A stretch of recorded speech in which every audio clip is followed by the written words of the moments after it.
And in this, when I think about, the years that I spent living in Cuba, I was obviously a young adult when I left. And I was thinking, how can I explain to students like the contrast between the reality of what was my life when I was in middle school and high school, as opposed to how is it yours here in the United States?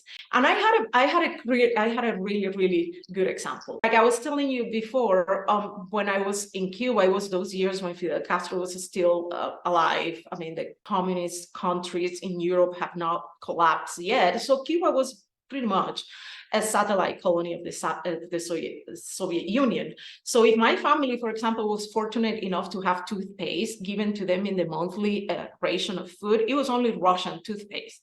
So next time that you are at the grocery store, I want you to practice this exercise. I want you to walk into the toothpaste aisle, or maybe the yogurt aisle. I don't know, pick your favorite thing. And I encourage you to stand in the middle of it and just look from left to right and from right to left and look at all the choices that you have to pick from, only in toothpaste. And let me tell you, I promise you that when you do that and you think about all these stories that I'm telling you, I promise you, it will bring your notion of consent and freedom to choose to a whole different level.